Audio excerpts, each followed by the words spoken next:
Hi welcome to our channel. ప్రస్తుతం మనతో పాటు దాము బాలాజీ గారు సీనియర్ జర్నలిస్ట్ వారితో మాట్లాడదాం. సార్ నమస్కారం సార్. నమస్తే సార్, ఉప్పాలగూడలో మొన్న జంట హత్యలు జరిగాయి సార్, మనం కూడా డిస్కస్ చేస్తాం. అయితే ఇప్పుడు ఆ హత్యలకు సంబంధించి చాలా సంచలన విషయాలు బయటపడ్డాయని చెప్పేసి చెప్తున్నారు.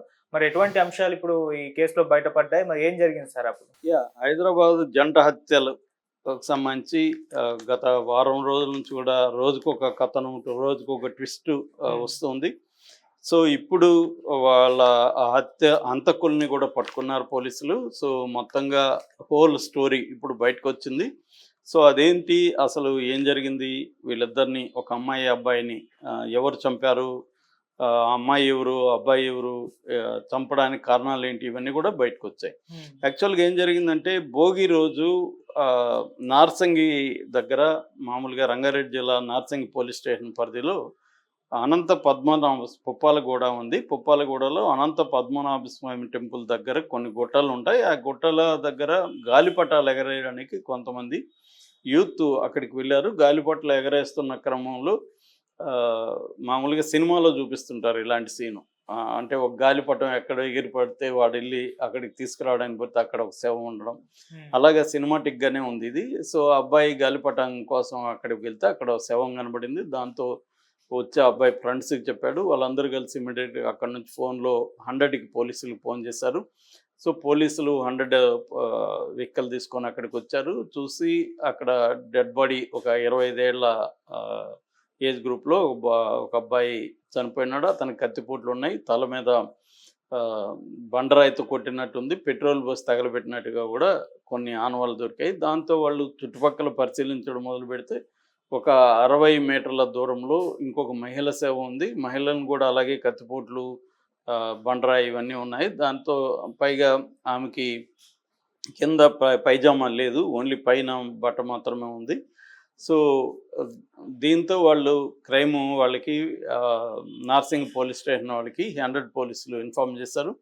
దాంతో వాళ్ళు ఇక్కడికి క్లూస్ టీమ్ని, డాగ్ స్క్వాడ్ని తీసుకొచ్చారు.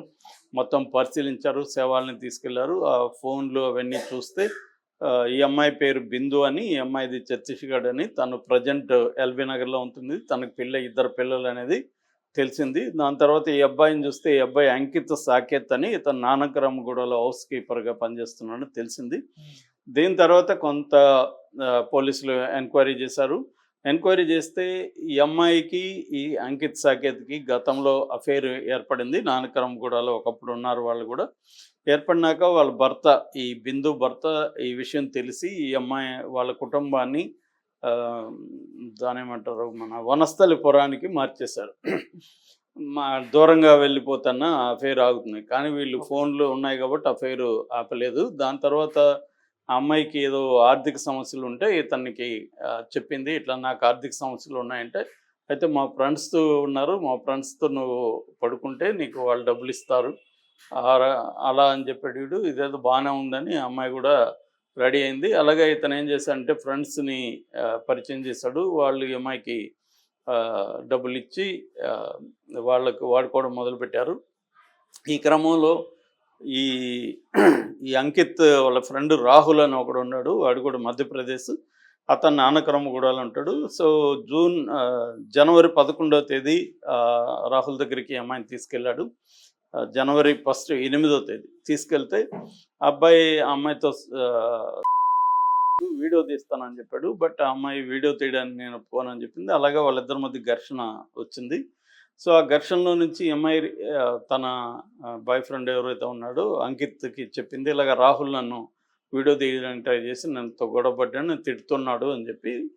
ఈ అబ్బాయి కూడా రాహుల్తో గొడవపడ్డాడు. అమ్మాయికి ఇష్టం లేకుండా నువ్వు ఎందుకు వీడియో తీస్తావు అది ఇదని గొడవపడ్డాడు. సో ఈ క్రమంలో రాహుల్ ఏంటంటే వీళ్ళిద్దరి మీద కోపం పెంచుకొని ఒక ప్లాన్ వేశాడు. అదేంటంటే వీళ్ళిద్దరిని కూడా చంపేయాలని అతను ప్లాన్ చేశాడు. ఆ ప్లాన్ ప్రకారం అతను ఒక్కడి వల్ల కాదు కాబట్టి, అతనికి ఆల్రెడీ మధ్యప్రదేశ్ సింధీ జిల్లా ఉంది.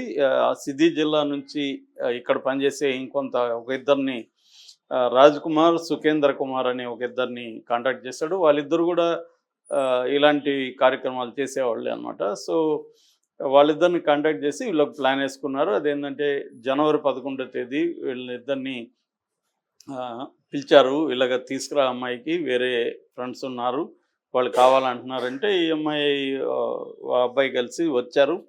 వచ్చిన తర్వాత సరదాగా మనం మందు కొడదాము అక్కడ గొట్టల్లో కానీ వీళ్ళు నలుగురు, అంటే వీళ్ళు ముగ్గురు, వాళ్ళకి ఇద్దరు 5 మంది అక్కడికి వెళ్ళారు. సో ఈ క్రమంలో ఏంటంటే ఈ సుఖేంద్ర యాదవ్ ఈ అమ్మాయిని తీసుకొని పక్కకి వెళ్ళాడు, అమ్మాయికి డబ్బులు ఇచ్చి అమ్మాయిని తీసుకొని పక్కకి వెళ్ళాడు. వీళ్ళు ముగ్గురు అంటే ఈ రాహుల్, తర్వాత రాజ్ కుమార్, ఈ తర్వాత ఈ అబ్బాయి అంకిత్, వీళ్ళు ముగ్గురు ఒక దగ్గర మందు కొడుతుంటే ఈ రాహుల్ అండ్ రాజ్ కుమార్ ఇద్దరు కలిసి అతని కత్తులతో పొడవడానికి ట్రై చేసినప్పుడు అతను పెనుగులాడాడు. ఆ క్రమంలో వీళ్ళిద్దరికి కూడా గాయాలైన, మొత్తానికి అతన్ని చంపేయగలిగారు ఇద్దరు కలిసి. చంపేసి అతను బండరాయితో కొట్టి కిరోసిన్ పోసి కూడా తగలబెట్టడానికి ట్రై చేశారు. ఈ లోపల అది చేసేసినాక ఇక్కడికి వచ్చారు. ఆల్రెడీ ఈ అబ్బాయి ఆ అమ్మాయితో చేసేసాడు. చేసిన తర్వాత వీళ్ళు వచ్చి బిందును కూడా అదేవిధంగా కత్తితో పొడిచి చంపేశారు. ముగ్గురు కలిసి తర్వాత మధ్యప్రదేశ్కి వాళ్ళ ఓన్ విలేజ్కి పారిపోయారు. సో ఇదంతా కూడా ట్రేస్ చేసి పట్టుకోవడానికి చాలా టైం పట్టింది వీళ్ళకి. ఎందుకంటే వీళ్ళిద్దరూ చనిపోయారు కాబట్టి ఇక్కడికి ఎందుకు తీసుకొచ్చాడు, వాళ్ళు ఎవరు, అదంతా కూడా తెలియదు. సో దాని తర్వాత ఫోన్ నెంబర్స్ ట్రాక్ చేయడం, సీసీటీవీలో ఫుటేజ్ని పరిశీలించడం, దీనికంత టైం పట్టింది ఆ ఏరియాలో. ఎందుకంటే ఆ ప్లేస్లో సీసీటీవీలు ఏమి లేవు. దగ్గరగా ఉన్న అక్కడికి వెళ్ళే మార్గాల్లో ఉన్న సీసీటీవీలు అన్ని ఫుటేజ్ అంతా పరిశీలించి డౌట్ఫుల్గా ఉన్న వీళ్ళ ఇద్దరు దేంట్లో రికార్డ్ అయినారు అవన్నీ చూసుకోవడం, వాళ్ళతో కూడా ఎవరు వెళ్ళారు, ఇవన్నీ కూడా చేయాల్సి వచ్చింది. అక్కడ ఈ అబ్బాయిది అంకిత్ బైక్ కూడా దొరికింది. సో వీళ్ళిద్దరి డీటెయిల్స్ అయితే ఇమీడియట్గా పట్టుకున్నారు, కానీ హంతకుల డీటెయిల్స్ పట్టుకోవడానికి టైం పట్టింది. ఒకసారి పట్టుకున్న తర్వాత టెక్నికల్గా ఇవాళ అడ్వాన్స్ ఉంది కాబట్టి ఆ ఫోన్లు ట్రాక్ చేశారు. అట్లాగే లొకేషన్ని ఫైండ్ అవుట్ చేశారు ఫోన్ ద్వారా. వాళ్ళైతే స్విచ్ ఆఫ్ చేశారు ఫోన్లు. స్విచ్ ఆఫ్ చేసినా కూడా ఫోన్ టవర్స్ ఏ టవర్స్లో ఉంది ఏంటి అనేది. పైగా వీళ్ళు మధ్యప్రదేశ్ కాబట్టి వీళ్ళ ఫ్రెండ్ సర్కిల్, మిగతా వాళ్ళు కూడా వీళ్ళ ఫ్రెండ్ సర్కిల్ ఉన్నారు, వాళ్ళని పట్టుకున్నారు. వాళ్ళని పట్టుకొని ఇది వీళ్ళది ఏ జిల్లా ఏంటి అనేది డీటెయిల్స్ కనుక్కొని సిజీ జిల్లాకి ఒక టీం వెళ్ళారు. అక్కడ వెళ్ళి వాళ్ళని పట్టుకొచ్చారు పోలీసులు. సో బేసిక్గా ఇక్కడ ప్రధానంగా ఏంటంటే ఈ మధ్యకాలంలో చాలామంది సోకాల్డ్ హౌస్ వైఫ్స్ కూడా ఎక్స్ట్రా మనీ కోసం ఇలాగా కాల్ గర్ల్స్ లాగా ఉండడం అనేది జరుగుతుంది. సో ఈ క్రమంలో మనకేంటంటే నార్త్ ఇండియా నుంచి మధ్యప్రదేశ్, ఉత్తరప్రదేశ్, ఉత్తరాఖండ్, ఒరిస్సా, తర్వాత వెస్ట్ బెంగాల్, ఇటు నుంచి నార్త్ ఈస్ట్ నుంచి ఎక్కువ మంది హైదరాబాద్కి కానీ మిగతా రాష్ట్రాలు సౌత్కి విపరీతంగా వచ్చేస్తున్నారు. ఎందుకంటే ఇక్కడ ఆపర్చునిటీస్ బాగా ఉన్నాయి, డబ్బులు ఇక్కడ ఉన్నాయి, అక్కడ వాళ్ళ ఏరియాల్లో అంత ఇబ్బందులు ఉన్నాయి. అందుకని ఇక్కడికి వచ్చేసి వాళ్ళ సంఖ్య ఎక్కువైంది. వాళ్ళు వచ్చిన తర్వాత వాళ్ళ మధ్య క్రైమ్ కూడా ఎక్కువ పెరుగుతుంది. మామూలుగానే మనకి నార్త్ ఇండియాలో క్రైమ్ రేట్ బలంగానే ఉంటుంది. సో అది ఆ కల్చర్ ఇక్కడ కూడా. నిజానికి ఇది పెద్ద ఇష్యూ కాదు. అమ్మాయిని వీడియో తీయాలనుకున్నాడు, అమ్మాయికి ఇష్టం లేదు, దాన్ని వదిలేసి ఉండొచ్చు. కానీ దానికోసం ఒక వీడియో ఒప్పుకోలేదని చంపేశారనేది దిగ్భ్రాంతి కలిగిస్తుంది. అంటే ఒక చిన్న విషయాన్ని కూడా చంపేయడానికి కూడా ట్రై చేస్తున్నారు. అంటే వాళ్ళకి ఏంటంటే క్రైమ్ చేస్తే ఏముంది, చంపేస్తారు, 4 రోజులు జైల్లో ఉంటారు, తర్వాత బెయిల్ ఎలాగో వస్తుంది, దాని తర్వాత ఈ కేసు ఏమీ నిలవదు అన్న ఇది. అంటే మనకేంటంటే పోలీసులు కూడా బిగినింగ్ చేసినట్టుగా మళ్ళీ ఫాలోఅప్ చేయడానికి వాళ్ళకి సిబ్బంది ఉండకపోవచ్చు, తగినంత మెకానిజం అవి తక్కువ.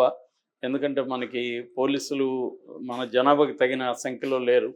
రెండోది కోర్టులో కూడా త్వరగా ఆల్రెడీ నేను చాలాసార్లు చెప్పాను, 5 కోట్ల కేసుల పైన పెండింగ్లో ఉన్నాయి. సో అందువల్ల ఏంటంటే ఈ క్రైమ్ అనేది మొన్న కూడా ఆయన డీజీపీ అనౌన్స్ చేశాడు, తెలంగాణలో 2024లో క్రైమ్ పెరిగింది, ఓవరాల్గా తగ్గట్లేదు. అంటే పట్టుకోవడం అయితే చేస్తున్నారు కానీ క్రైమ్ దానివల్ల ఏమీ ఆగట్లేదు. అంటే జనం దగ్గర కొంత డబ్బులు పెరిగాయి, ఆ డబ్బులతో మేనేజ్ చేసుకోవచ్చు, ఇటు పోలీసులు మేనేజ్ చేసుకోవచ్చు, లాయర్లను పెట్టుకొని కోర్టులో కూడా మనకు అనుకూలంగా చేసుకోవచ్చు అన్న ఒక ఇది జనంలో పెరగడం కూడా ఒక కారణంగా మనకు కనిపిస్తుంది. ఎక్కువగా ఈ రిలేటెడ్గా వచ్చే క్రైమ్స్ కూడా బాగా పెరుగుతున్నాయి. Okay, thank you so much.